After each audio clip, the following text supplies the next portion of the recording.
Sa inyo lahat. Morning. So, tayo po ay sama-samang mag-aaral ngayong umaga. Pagpapatuloy natin yung series natin sa Galatia. Tayo po ay nasa chapter 6 na. So, tingnan natin yung 1 to 5. Pero bago po yon, ay tayo po ay manalangin. Aming Ama, banal, dakilang Diyos, mahabagin, mapagpatawad, mapagmahal, at mapagkalinga. Tinataas ka namin sa umagang ito, aming Ama. Niluluwalhati ka namin sapagkat marapat po kayong tumanggap ng parangal, kalawalhatian na nagmumula sa aming mga labi na nanggaling sa aming mga puso. Ama, pangunahan niyo po kami sa aming pagtalakay ngayong umaga. Tulungan niyo po kami na maintindihan namin ang mga bagay na amin tatalakayin at patuloy kaming mag-submit sa katotohanan ng inyong mga salita. Pangunahan niyo po ang bawat isa, nawa po ang gabay ng Santong Espiritu, ng Banal na Espiritu ay sumaamin na siya pong patuloy na magpaunawa ng aming tatalakayin ngayong umaga. Marami pong salamat. Purihin po kayo. Ito po ang aming dalangin sa pangalan ni Jesus. Amen. So patuloy po yung tinatalakay natin tungkol sa pagtatanggol sa Ebanghelyo ni Pablo sa taga-Galacia. Si Robert P. Dongan Jr. sa Winning the New Civil War, page 32, ito po ay tungkol sa pagkakamali. Isang obispo ng isang siglo na ang nakararaan ay nagpahayag mula sa kanyang pulpito at sa periodiko ay inedit niya ang mabigat kaysa hangin na paglipad ay parehong imposible at salungat sa kalooban ng Diyos. Ang kabalintunaan na si Bishop Wright ay may 2 anak na lalaki, sina Orville at Wilbur. Nagkamali si Wright, sigurado sa kanyang sarili, ngunit mali. Minsan sa buhay natin, nangyayari na sa tingin natin tayo ay tama. Ngunit mali pala. Ito ang nangyari kay Bishop Wright. Sinigurado niya sa kanyang sarili, ngunit mali pala siya. Mga kapatid, ang malaking pagkakamali o pagkakasala ng mga taga-Galacia ay ang pagtalikod nila sa tunay na ebanghelyo. Ang akala nila, tama ang mga grupong Judaizer. Nagtapos po si Pablo sa paghikayat sa mga taga-Galacia na magsisi at tulungan ang isa't isa na magsisi. Sinabi niya sa kanila na ang samahan ng mga Judaizer ay nagmumula sa kawalang galang na mga motibo, maling motibo. Bakit po? Gusto nila na maging maganda sa paningin ng ibang tao. Ibig sabihin po, mga kapatid, gusto nilang magmukhang banal at banal sa pamamagitan ng pagtatanggol sa batas. Yun po. Gusto nilang mabuti sa paningin ng iba, sa pagtatanggol sa batas. So dito sila ay tulad ng mga legalista sa lahat ng panahon, lalo na po sa mga nagdaragdag ng mga bagong tuntunin sa Biblia. Ayun po yung mga malaking problema.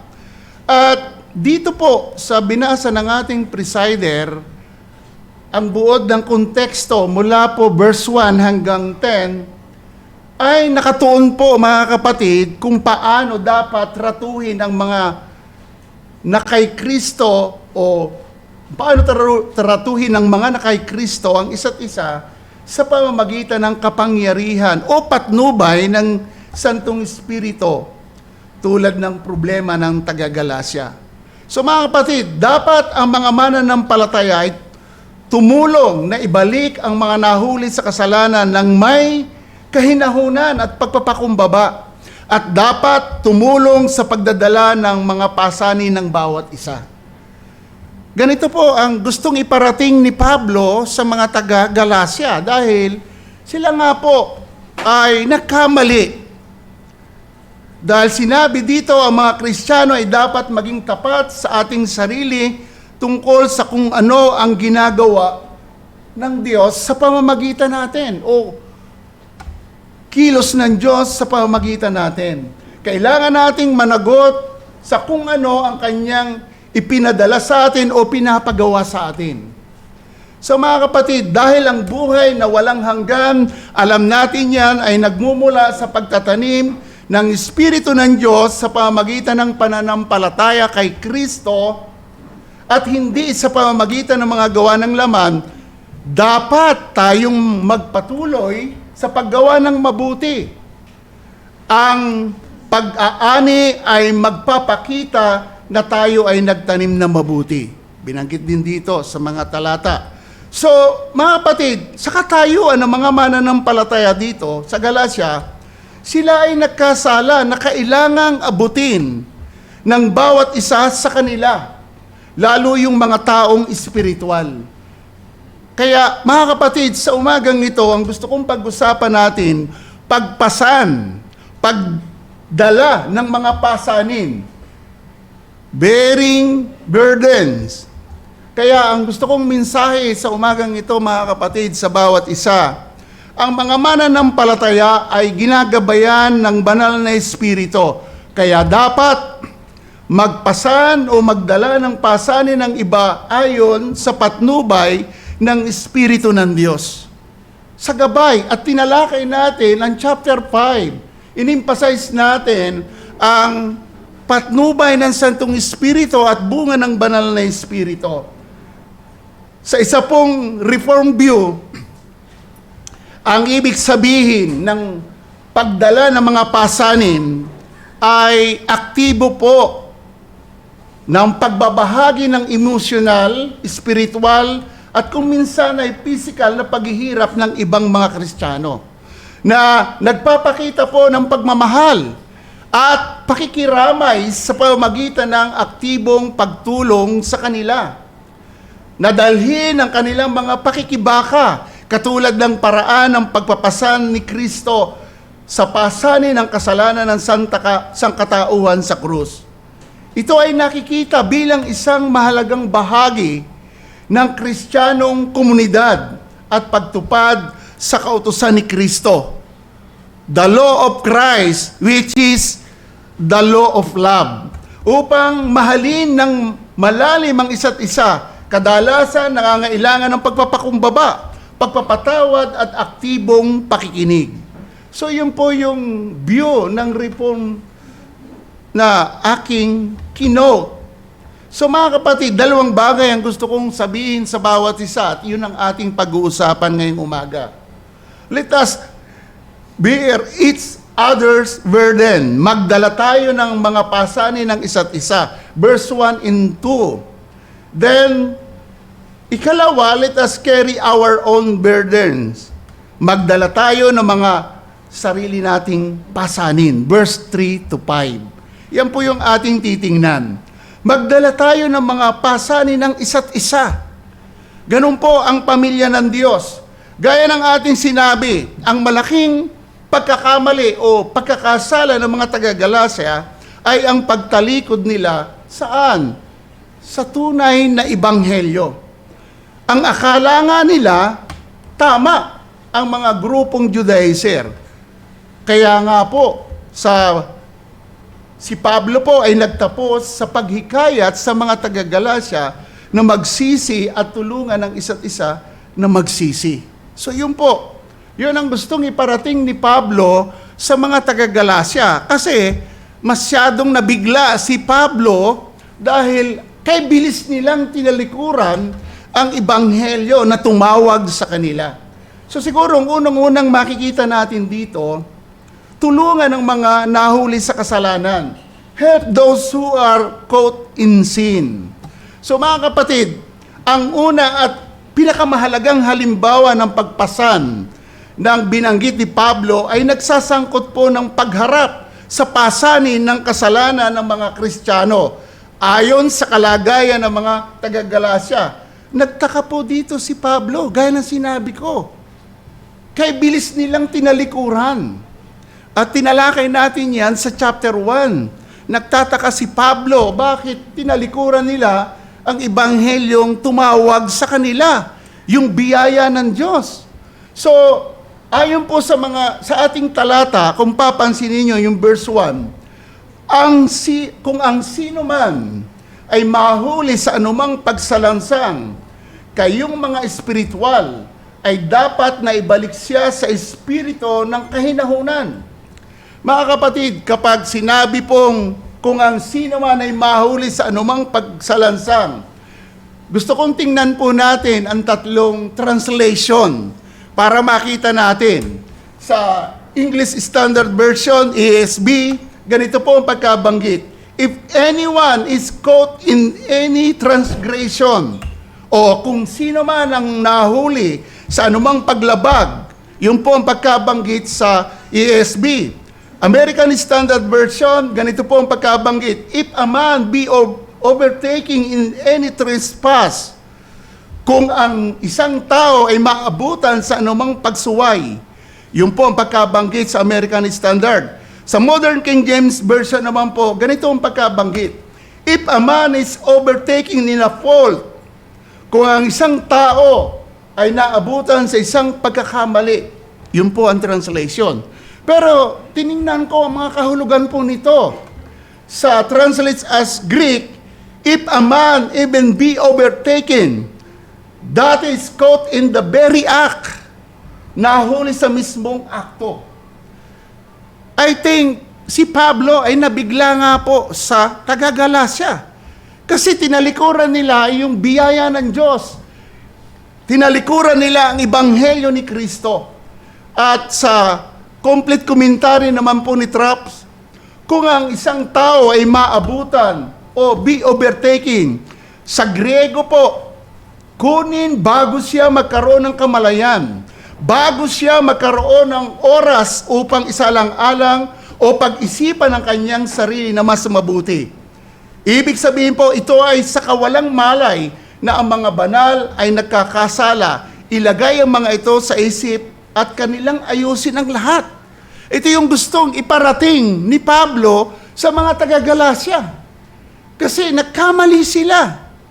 Parang tiningnan nila yung mga bagay na pinapakita ng mga Judaizer. Oo nga, dapat doon tayo maniwala. Sa pamamagitan ng pagsunod sa batas, ay tayo ay maliligtas.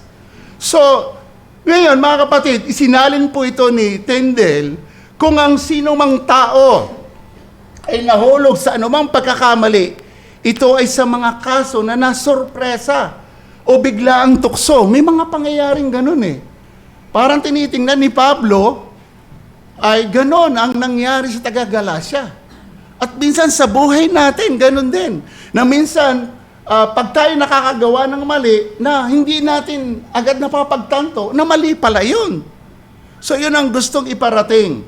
So, ang pandiwang Griego, dito po, sinabi dito na ang isang naabutan sa anumang paglabag ay dapat maibalik. Ngayon, yung pandiwang Griego na sinaling naabutan, gusto kong i-quote po yung salitang Griego, prolambano.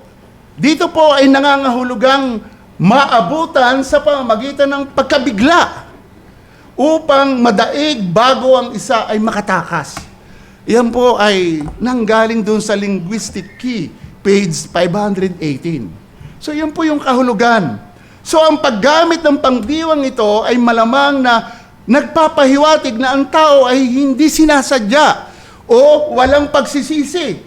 Ngunit kahit na siya ay sadyang nagkasala, ang idea ay siya ay nahuli o nakulong sa kasalanan. So yun po yung ibig sabihin. Ito yung gustong iparating ni Pablo sa mga taga-Galasya. Tila baga sila ay kay bilis na tinalikuran ng ang ebanghelyo na tumawag sa kanila, parang kumbaga, quote in the act sila, kasi ang dating ni Pablo, nagtataka ako sa inyo, bakit kaya bilisin yung tinalikuran? So, pwedeng sa pag-approach ng mga Judaizer, sila po ay madaling nakumbinsi o nabigla o wala silang pagkakatanto, na parang nakalimutan nila yung nagligtas sa kanila ng mabuting balita ng kaligtasan ng Ebanghelyo. So, ganun po. So, ngayon, ano ang gagawin para matulungan yung nahuli o naabutan sa anumang pagsuway o pagkakasala? Ang sabi ng ating talata, verse 1b, ubuin natin, mga kapatid, kung ang isang tao ay natagpuan sa anumang pagsuway, kayong mga espiritual ay dapat panumbalikin siya sa espiritu ng kaamuan. Tingnan ang inyong sarili, baka ikaw ay matukso rin. So mga kapatid, the duty of those who are spiritual, mayroon tungkulin talaga. Ito yung gusto iparating ni Pablo. Maaring hindi naman lahat sila ay nakumbinsi na talikuran yung ebanghelyo ni Kristo. So ini-encourage ni Pablo yung mga mananampalataya dito, tulungan itong mga taong kay bilis na tinilikuran o na caught in the act sa kanilang pagkakamali, sa kanilang pagtalikod sa kasalanan. Mga kapatid, ang buhay sa Espiritu, ang pagtukoy sa Kristiyano, hindi devotion sa batas ni Moises. Ang mga Kristiyano ay wala na sa ilalim ng batas, kundi malaya na mula sa pagkaalipin at sumpa ng kasalanan.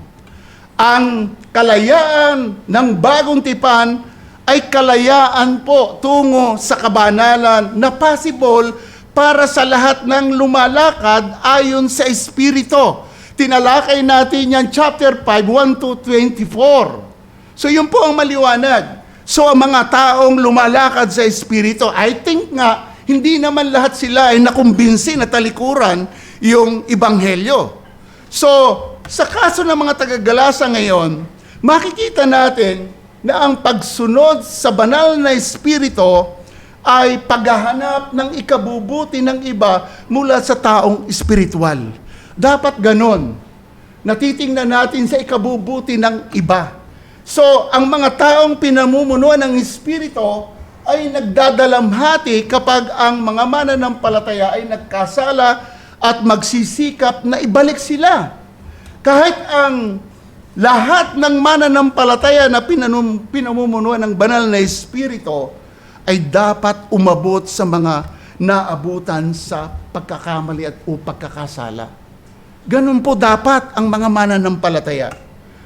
Siyempre mga kapatid, kung paano ang pag-abot, ito ay hindi pwedeng maiba ang paraan sa mga hakbang sa iglesia na pag-abot na binalangkas ng ating Panginoong Hesus sa Matthew 18 na binasa kanina ng ating parallel verse. Sa Matthew 18, chapter 18, verse 15 to 18. So mga kapatid, ipinapaliwanag po lamang nito kung paano isasagawa ang prosesong yon.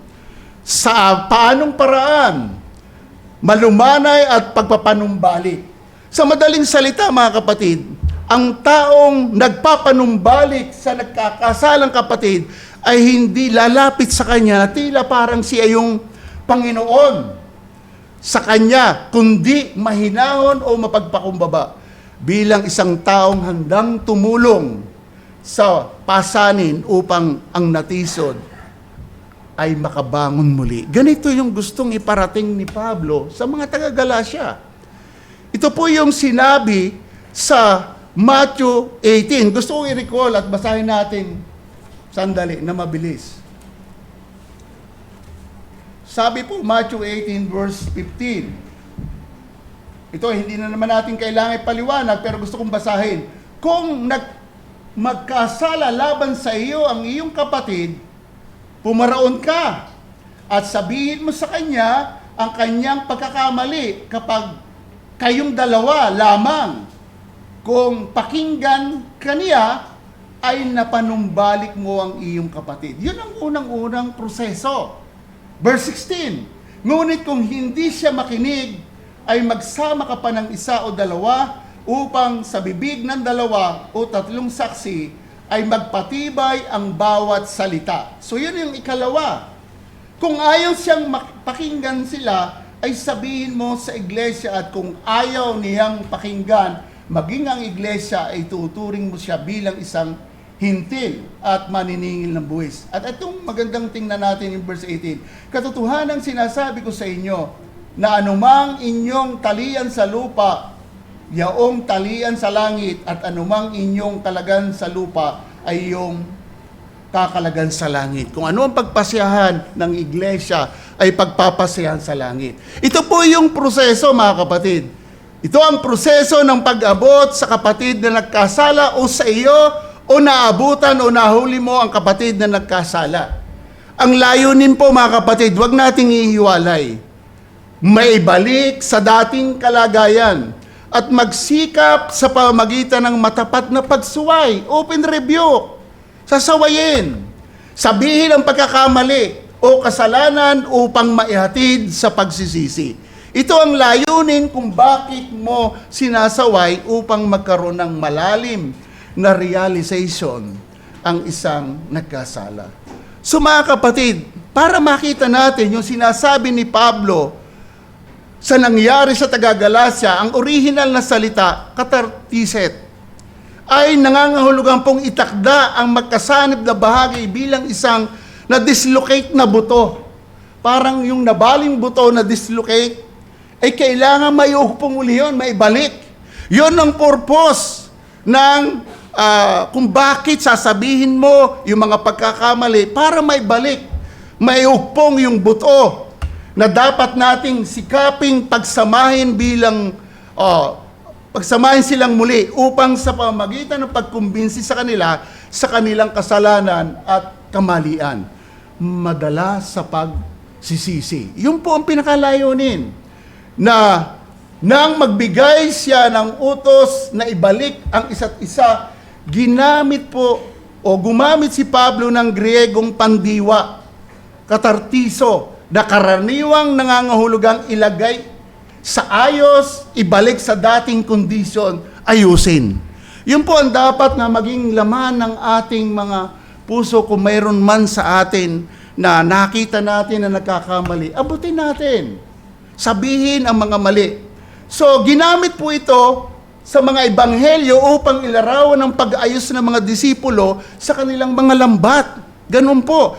Matthew 4:21, Marcos chapter 1 verse 19. Ngunit mayroon din po itong technical na kahulugan bilang terminong medical na ginamit upang tukuyin ang pagtatakda ng buto o kasukasuan, na binanggit nga po doon sa linguistic key, page 580, na binanggit natin kanina.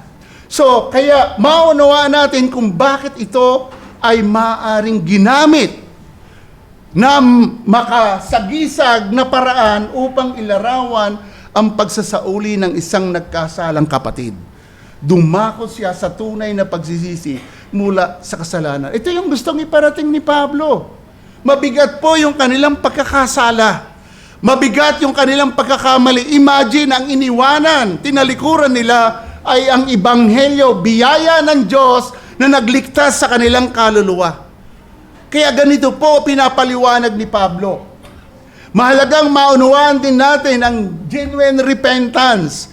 Ang taong nagkasalo, kahit tayo, kapag tayo ay nagkakasala, minsan kasi madali natin sabihin na nagsisi na ako. Ngunit ano nga ba ang genuine repentance? May sinabi po sa banal na kasulatan ayon kay Pablo, 2 Corinthians chapter 7 verse 1, verse 9 to 11. Babasahin ko po sandali. Sabi po dito, mga minamahal, yamang taglay natin ang mga pangakong ito. Alisin natin ang ating mga sarili mula sa bawat karumihan ng laman at espiritu na ginagawang sakdal ang kabanalan sa pagkatakot sa Diyos. Verse 9, ang sabi niya sa verse, ngayon ako'y nagagalak, hindi sapagkat kayo'y nalungkot, kundi sapagkat kayo'y nalungkot tungo sa pagsisisi, sapagkat kayo'y pinalumbay ng naayon sa Diyos upang kayo'y huwag magdusa ng kalugihan sa pamamagitan namin. 10. Sapagkat ang kalungkutan na naayon sa Diyos ay nagbubunga ng pagsisisi tungo sa kaligtasan na hindi pinagdaramdam. Subalit, ang makasamlibutang kalungkutan ay nagbubunga ng kamalayan. Verse 11, sapagkat tingnan ninyo ang ibinunga sa inyo ng kalungkutang ito na naayon sa Diyos, kung anong pagtatanggol sa inyong mga sarili, kung anong pagkagalit, kung anong takot, pananabik, sigasig at karumihan sa bawat bagay. Take note po, pinatunayan ninyo ang inyong pagiging malinis sa bagay na ito. So yun po yung tinatawag na genuine repentance, godly sorrow. So, mga kapatid, mahalagang tingnan natin ang bagay na ito. Dito po, hinihimok ni Pablo ang mga taga-Korinto na dalisay ng kanilang sarili mula sa lahat ng bagay na nakakahawa sa katawan at espiritu. At higit na pinapaliwanag na ang tunay na pagsisisi ay nagmumula sa isang makaduyos na kalungkutan na humahantong po sa positibong pagbabago. So yun po ang dapat. Hindi tulad ng mga makamundong kalungkutan na nagdudulot lamang ng kamatayan. Mahalagang binibigyan din ng kahalagaan ng tunay na pagsisisi sa kasalanan na nag-uudyok sa pagkilos ng tama mula sa mali at mas mapalapit sa Diyos. Ito yung gustong iparating ni Pablo sa mga taga-Galacia. Gusto kong sabihin sa inyo, napakabigat ng kanilang ginawang kasalanan.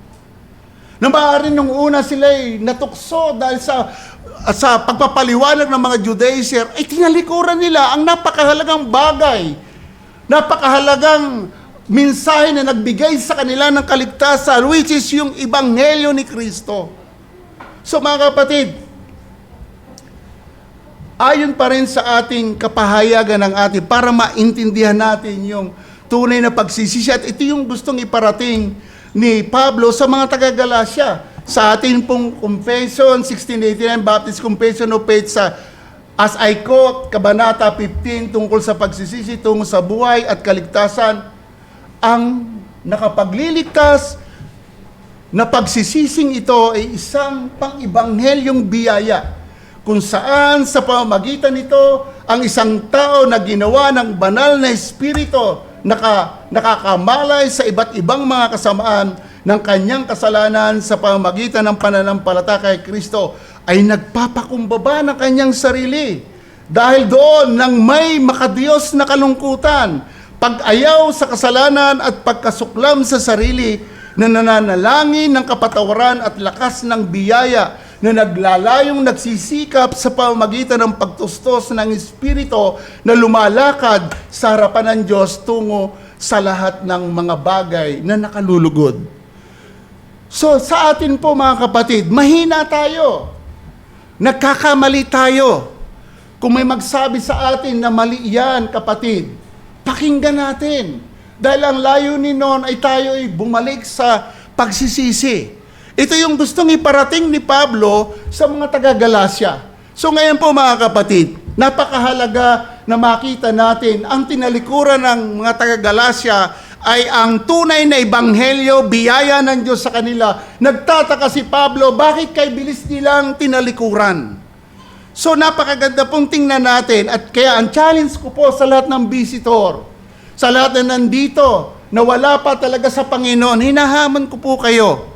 At tayo mga mananampalataya na kay Kristo, huwag na huwag isipin na talikuran natin ang ebanghelyong nagligtas sa atin. At sa mga visitor, walang ibang magliligtas sa inyo kundi ang ebanghelyo ni Kristo. Ito yung pinaglalaban ni Pablo. Ito ang pinagtatanggol ni Pablo. Kaya siya'y namangha bakit itong taga-Galacia ay kay bilis na tinalikuran. Kaya sa lahat ng visitor at sa puso mo na wala ka pang talagang pagkakilala sa Diyos, bumaling ka sa Panginoon, magsisi ka ng kasalanan. Gaya ng ating pinaliwanag, ang tao, alam natin, lahat tayo ay sakop ng pagkamakasalanan. Pero pinaliwanag natin kung ano yung genuine repentance. Hindi ito something lang, Panginoon, patawarin mo ako. Kailangan mayroong makitang pagbabago sa buhay mo. Kapag nasumpungan mo ang Panginoon, dumako ka sa Panginoon, at tinalikuran mo ang kasalanan, nagsisi ka, makikita mo ang tunay na pagbabago at gagabay sa iyo ang Santong Espiritu, at ikaw ay mabubuhay sa katuwiran ng Diyos sa pamamagitan ni Kristo, sa gabay ng Espiritu at pagsusustina ng Kanyang biyaya. So, hinahamon kita, kung ikaw ay wala pa sa Panginoon, lumapit ka sa Diyos.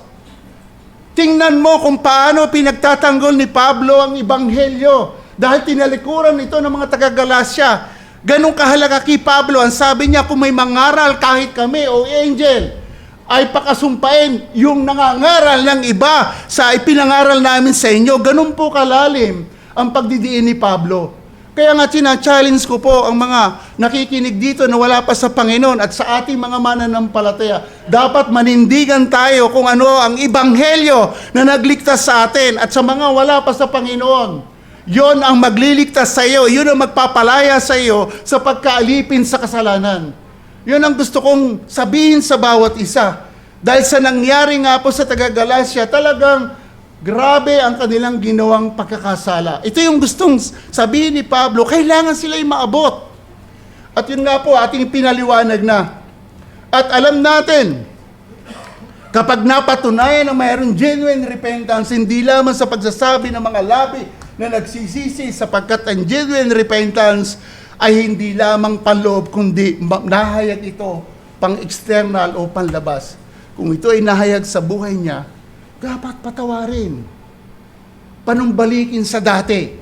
So pagdidiin po, napakahalaga kapag naabutan natin ang pagkakasala ng ang ating kapatid sa pananampalataya ay tulungang maabot sa paraan ng pagtutuwid sa kababaang loob upang dumako sa tunay na pagsisisi. Kinote ko po yung, ayon po sa Ligonier Ministries, itinanggi ni Pedro si Kristo, alam natin yan, tinatwa ang ating Panginoon. Ngunit hindi siya nag-apostate dahil nagsisi siya. Kaya, kayong mga taga-Galasya, pinakinggan ninyo ang tinig ng ahas sa halamanan ng iglesia at naisip ninyong makakamit ninyo ang kaligtasan sa pamamagitan ng pagsunod sa batas. Ito ang malaking problema ng taga-Galasya. So yun po, yun ang gustong iparating ni Pablo. Kaya sa unang hamon ko po sa bawat isa, mga kapatid, lahat tayo ay dumadaan sa iba't ibang sitwasyon ng buhay. Ano man ito, pagkakasala man ito, tayong mga mananampalataya ay pinapatnubay ng banal na Espiritu o espiritual na tao ay tulungang abutin ang natagpuan sa pagkakamali o pagkakasala. Sabihin ang pagkakasala at himukin sa tunay na pagsisisi upang siya'y manumbalik sa dati niyang kalagayan. Dapat ganun po tayo. Sa ganitong paraan, dinadala natin ang pasanin ng isa't isa at natutupad natin ang alin, ang kautusan ni Kristo. Verse 2, ang mga mananampalataya wala na sa ilalim ng batas ni Moises, kundi sila ay nasa ilalim ng batas ni Kristo. Ito ang batas ng pag-ibig. So yun po ang dapat mangyari. Tayo po ay under ng the law of Christ, the love of Christ. So, hindi natin pwede na kung tayo po, alam natin mahina nga tayo, nagkakamali tayo. Pero hindi natin nahayaan na hindi sabihin sa Kanya kung tayo ay nagkasala. Sabihin natin yung mali, tulungang maibalik. So ngayon, pangalawa, magdala tayo ng sarili nating pasanin. Ang sabi po ng verse 5, pansinin nyo yung verse 5.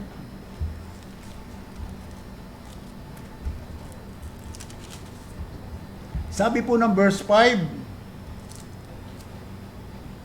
sapagkat ang bawat tao, take note ha, ang bawat tao ay dapat magdala ng kanyang sariling pasan.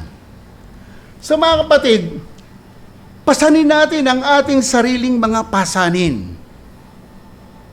Ay nagpapahiwatig na idea na bagamat ang mga Kristiyano ay dapat sumuporta, gaya ng pinaliwanag natin, yung mga espiritual o o lahat ng mananampalataya na pinapatnubayan ng banal na Espiritu at tumutulong sa isa't isa sa panahon ng pangailan, ang bawat individual din po sa huli ay dapat managot sa kanilang sariling pagpili sa buhay, mga aksyon at mga kahinatnan o consequence. Hindi umaasa lamang sa iba upang malutas ang kanyang mga problema o dalhin ang kanyang mga pasanin. Binibigyan din ito ang personal na pananagutan, kasabay ng panawagan na suportahan ang mga kapananampalataya kung kinakailangan. Pinaliwanag dito ni Pablo.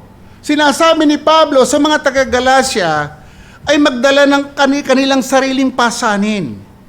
Kumbaga, although ikinukuman sa mga spiritual, ay abutin yung mga nagkasala, yung mga mananampalatayang tumalikod sa Ebanghelyo dito sa Galacia. Pero pinapakita rin ni Pablo, mayroong sariling responsibilidad.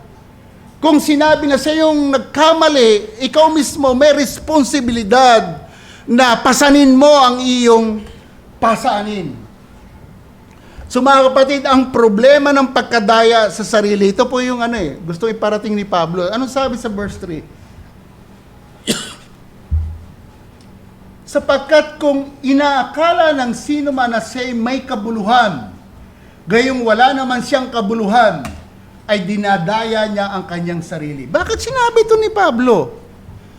Binasa natin kanina yung verse 5. Pero ang sabi dito sa verse 3, sapagkat kung inaakala ng sino man na siya'y may kabuluhan, gayong wala naman siyang kabuluhan, ay dinadaya niya ang kanyang sarili. Isa sa malaking hadlang po sa pagtupad sa batas ni Kristo, the law of love, ay yung pong verse 20, yung verse 26 po ng chapter 5. Pansinin niyo mga kapatid. Huwag tayong maging palalo na ginagalit ang isa't isa at naiinggit sa isa't isa. Alam niyo mga kapatid, dapat tayong magkaroon ng tamang salubin sa ating sarili kung gusto nating maging tunay na makatulong sa iba. Bakit po? Isa sa humahadlang para matupad ang batas ni Kristo ay yung pagmamataas. Yung pagtingin sa sarili mo, nakala mo ikaw ay makabuluhan, gayon namang walang kabuluhan. Ang sabi ni Pablo, may pagkadaya sa iyong sarili. So ang tamang salubin ay makikita natin sa Pilipos chapter 2 verse 3. Anong sabi sa chapter 2 ng Pilipos verse 3? Huwag gumawa ng anuman mula sa makasariling ambisyon o pagmamataas, ngunit sa pagpapakumbaba ay ibilang ang iba na mas mahalaga kaysa iyong sarili.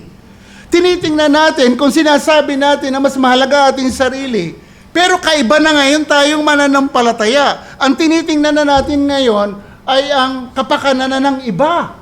Malinaw, ulitin ko, huwag gumawa ng anumang mula sa makasariling ambisyon o pagmamataas, ngunit sa pagpapakumbaba ay ibilang ang iba, take note ha, ibilang ang iba na mas mahalaga kaysa iyong sarili. So mga kapatid, ang pagdadala ng mga pasanin ng iba upang matupad ang batas ni Kristo ay imposible pong mangyari ito kung mananaig ang makasarili.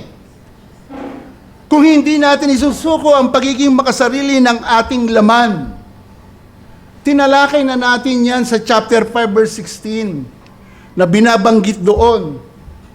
Kung kayo ay mag-aaway-away, ay kayo ay magkakaubusan. Pero ang sabi ni Pablo, dapat sa patnubay ng Espiritu, hindi sa mga gawa ng laban, ay mangyari. Kasi yung gawa ng laman, matagal na natin kasalanan ito, kalikasan natin ito. Ang maling pagsusuri sa sarili, sinasabi sa atin ng talata, ngayon ay isang balakid sa paglakad ayon sa Espiritu kung mananaig ang sarili natin. Ang pagiging makasarili, ito po ay makalaman. Halimbawa po, madalas nating hinusgahan na tayo ay nakahihigit sa iba. Pag ganon sinabi natin, wala naman talaga tayong kabuluhan eh. Sinabi yun ng verse 3. So mga kapatid, naniniwala ang pagmamataas sa sarili na hindi tayo katulad ng mga makasalanan. Pinipigilan tayo nito mula sa pagtulong sa mga taong may problema. O sa isang banda, ang may problema ay mayroon din siyang pananagutan sa kanyang sariling pasanin. Both ito eh. Yung aabot, pag ang tingin niya sa sarili, mahalaga siya kaysa iba. Ganon din naman, yung mga bagay na inaabot o yung mga taong inaabot na nagkamali, ay kung sarili din ang tinitingnan, malaki din problema. So pinapakita ni Pablo sa mga taga-Galacia, dapat tingnan ang kanyang mga sarili na wala naman talagang kabuluhan sa harapan ng Panginoon. Kaya sinabi ng verse 4, ito yung ikalawa, subukin ang ating sarili. Anong sabi sa verse 4?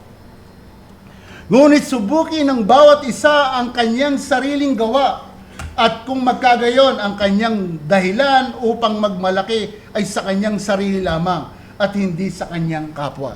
So mga kapatid, kung iisipin natin na tayo ay mas mahusay kaysa ibang mananampalataya o ang ating pag-angat ay nakahigit sa kanila, ito po ay pagtataguyod ng pagmamataas.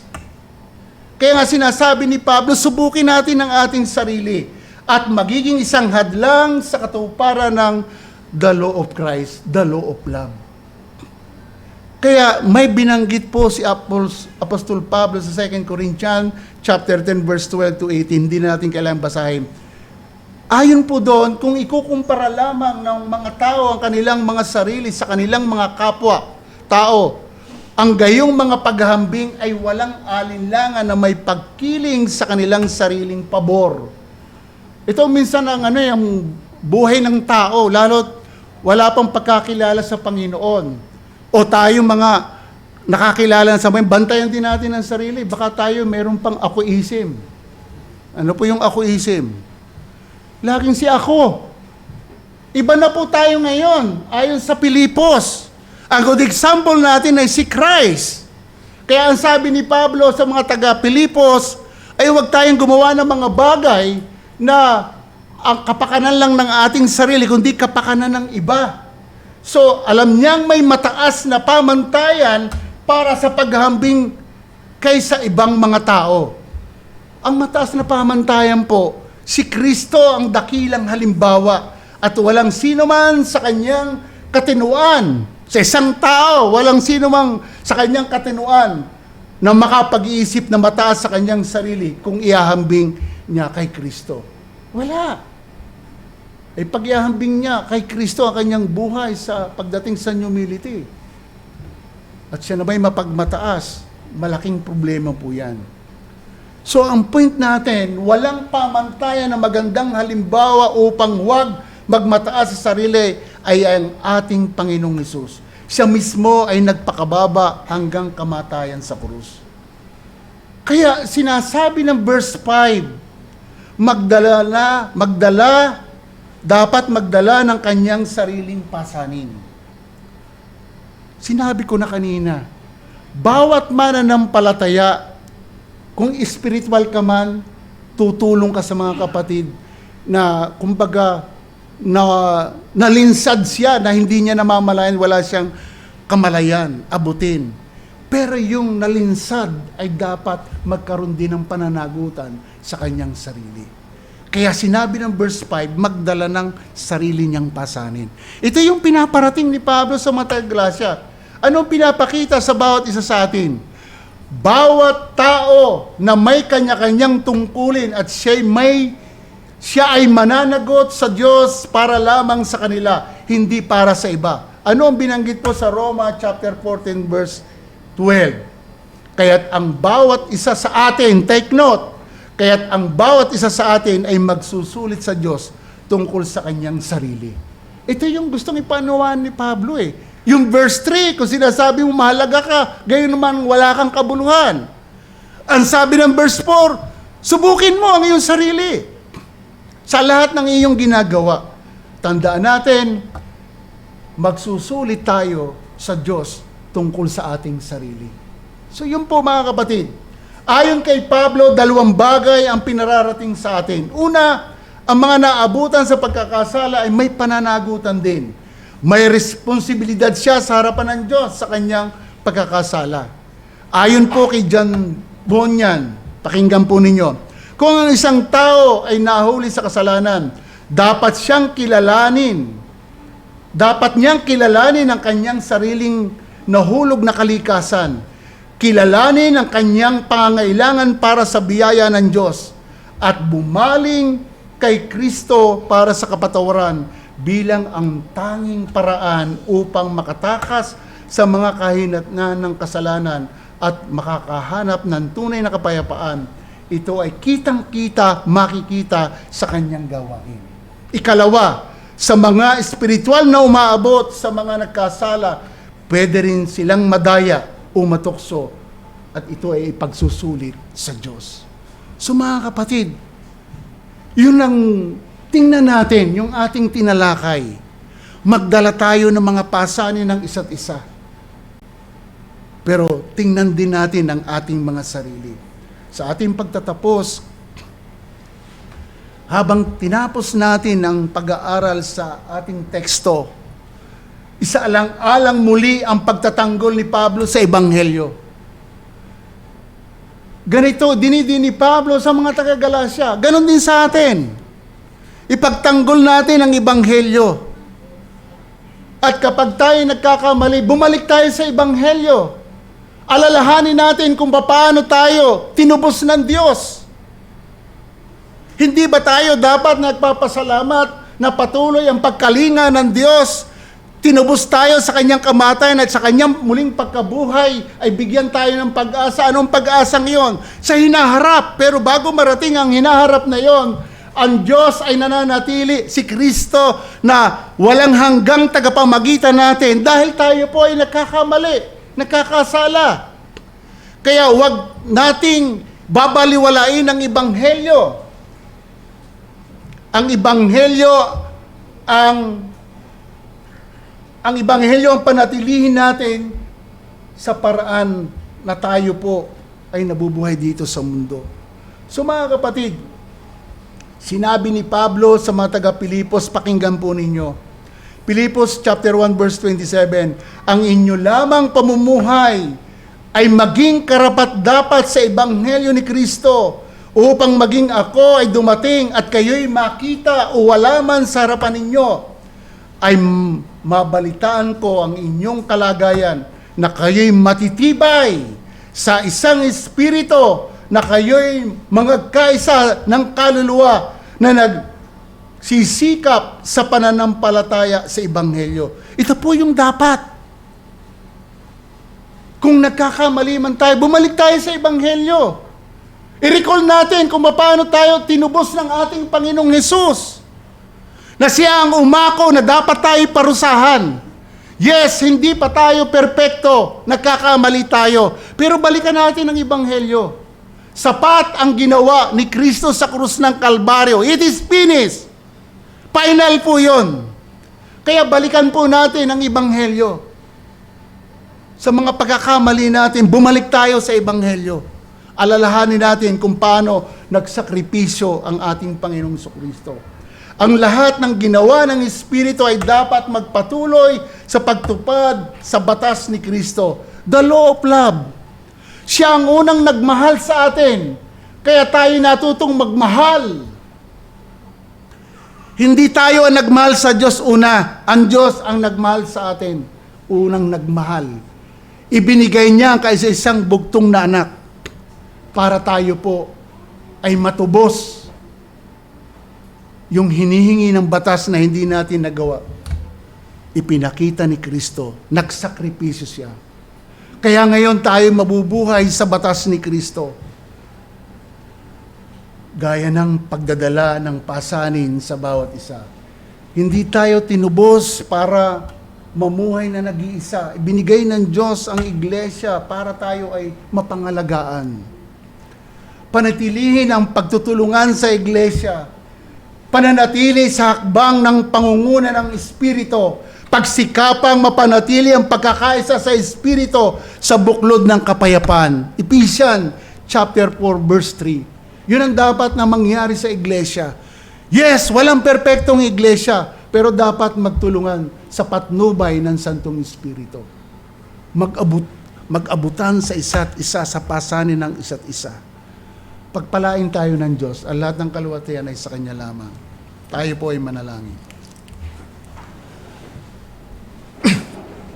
Dakilang Diyos na makapangyarihan po sa lahat, salamat po sa pagpapaunawa niyo sa amin. Dapat po lamang na kami ay patuloy na magpakumbaba sa inyong harapan. Dahil alam po namin sa inyong ginawa sa krus ng Kalbaryo, sapat na po yon para hindi na namin makita ang aming pagkamakasarili. Makita namin na kayo'y nagsakripisyo at sa inyong pagsasakripisyong yon, na bago po ang aming mga buhay. Kaya bilang binago ang aming mga buhay, magtulungan kami sa isa't isa. Tingnan namin ang mga kapatid na tila tumatalikod sa Ebanghelyo. Binabaliwala ang mga salita mo. Abutin namin sila. Panginoon, tulungan niyo po kami dahil likas kaming mahina. Tulungan niyo po kami na mamatay kami sa aming mga sarili. Mabuhay kami para sa inyo. Dahil yun po ang layunin kung bakit kayo nagsakripisyo. Mabuhay kami para sa inyo. Hindi na kami mabuhay sa aming mga sarili. Tulungan niyo po kami, Ama. Habang kami nandito sa lupa, lagi kaming may mga failure. Bumabagsak kami. Pero salamat dahil nandito ang inyong buhay na salita na nagpapaalala sa amin. Tulungan niyo po kami na manatili ang aming buhay na maging karapat-dapat sa Ebanghelyo na nagligtas sa amin at nagbigay ng buhay na pag-asa na pagdating ng panahon, mararating namin ang ganap na kaluwalhatian. Marami pong salamat sa umagang ito. Sa iyo po ang kaluwalhatian at karangalan. Ito po ang aming dalangin sa pangalan ni Jesus. Amen.